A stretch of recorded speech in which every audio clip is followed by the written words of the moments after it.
Vallivelan serial promo பற்றி பார்க்கலாம் வாங்க. அதுக்கு முன்னாடி நம்ம சேனலை சப்ஸ்கிரைப் பண்ணாதவங்க கீழே இருக்கிற சப்ஸ்கிரைப் பண்ண கிளிக் பண்ணிவிட்டு பக்கத்தில் இருக்கிற பெல் பட்டனையும் கிளிக் பண்ணிடுங்க.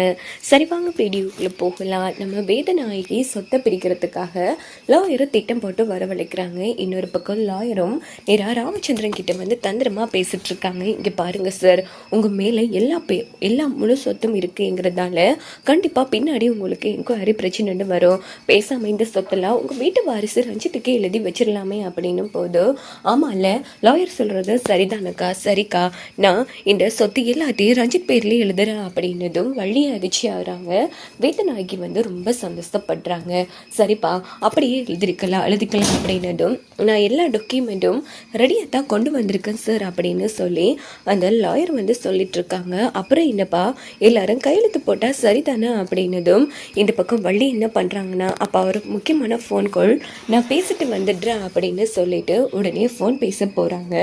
அப்போன்னு பார்த்து நம்ம வள்ளி என்ன பண்ணுறாங்கன்னா, வேலுவுக்கு ஃபோன் போட்டு, வேலு இங்கே ஒரு சின்ன பிரச்சனை, நீ குயிக்காக கிளம்பி வா அப்படின்னதும், என்னாச்சு மேடம், என்ன பிரச்சனை அப்படின்னு வள்ளி நம்ம வேலு கேட்குறாங்க. ஐயோ, இங்கே சொத்தெல்லாம் வேதநாயகி ரஞ்சித் பேரில் எழுதுறதுக்கு முடிவு பண்ணிட்டாங்க. இன்னும் கொஞ்சம் நேரத்தால் எல்லாருமே கையெழுத்து போட்டுருவோம், முழு சொத்தும் அந்த ரஞ்சித்துக்கு போயிடும் அப்படின்னதும் உடனே வேலு வந்து, சரி மேடம் நான் உடனே கிளம்பி வரேன் அப்படின்னுட்டு கிளம்புறாங்க. இந்த பக்கம் பார்த்தோம்னா வேதநாயகியோ தெரியல, ரேணுகாவோ தெரியல, கொஞ்சம் ரவுடி செட் பண்ணி நம்ம ஆனந்தி வந்து அந்த இடத்துல வம்பிழுக்கிறதுக்காக விட்டுருக்காங்க. இல்லை ஆனந்தி வந்து தூக்குறதுக்கோ தெரியா.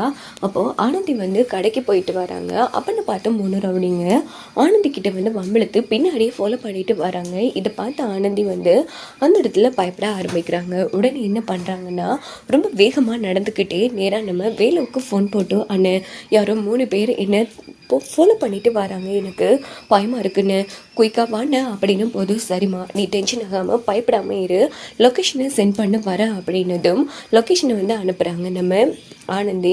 இந்த பக்கம் அவனுங்க மறுபடியும் துரத்த ஆரம்பிக்கிறாங்க. ஆனந்தியும் ரொம்ப வேகமாக ஓடிட்டுருக்காங்க. இன்னொரு பக்கம் வேலுவும் அந்த லொக்கேஷனுக்கு கிளம்புறாங்க.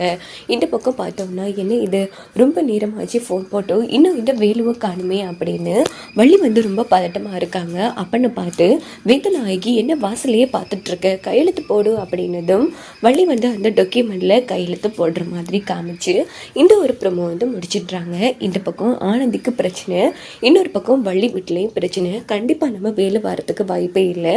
அவங்க தங்கச்சி தான் அவங்க காப்பாற்ற போவாங்க. இந்த பக்கம் அந்த ரவுடிங்க ஆனந்தியை பிடிக்கலான்னு போகும்போது செம மாசா என்ட்ரி கொடுத்து வேலு வந்து அந்த ரவுடிங்க 3 பேரையும் அடித்து அந்த இடத்துல துவம்சம் பண்ணிடுவாங்க. ஆமாம், யாருமா இவனுங்க, இந்த பொறுக்க பசங்க கூட நீ எப்படி மாட்டிக்கிட்ட அப்படின்ட்டு வேல் வந்து கேட்கும்போது, தெரியலன்னு, நான் காலேஜ் போயிட்டு வந்தேன்னா அவனுங்க பின்னாடியே தொடர்ந்து வந்துட்டாங்கன்னு அப்படின்னு போதும், சரிம்மா யாரோ திட்ட போட்டு தான் பண்ணியிருக்காங்க, வா நானே ஒன்று வீட்டில் கொண்டு ட்ராப் பண்ணுறேன் அப்படின்னதும், பரவாயில்லன்னு, இருக்கட்டும் இவிடத்தை தானே விடு, நானே போய்க்கிறேன், நீ கிளம்பு அப்படின்னதும், பரவாயில்ல அண்டி, நான் போனதுக்கு அப்புறமாவும் அவனால் வரமாட்டானுங்கன்னு என்ன சந்தேகம், வா போகலாம் அப்படின்னுட்டு வேலு ஆனந்தி வீட்டில் கொண்டு ட்ராப் பண்ணிடுறாங்க. இங்கே பாரு, நடந்த விஷயத்த வீட்டில் யார்கிட்டையும் சொல்லாத, பயப்படுவாங்க அப்படிங்கிறது சரின்னு சொல்லிட்டு ஆனந்தியும் உள்ளே போயிடுறாங்க.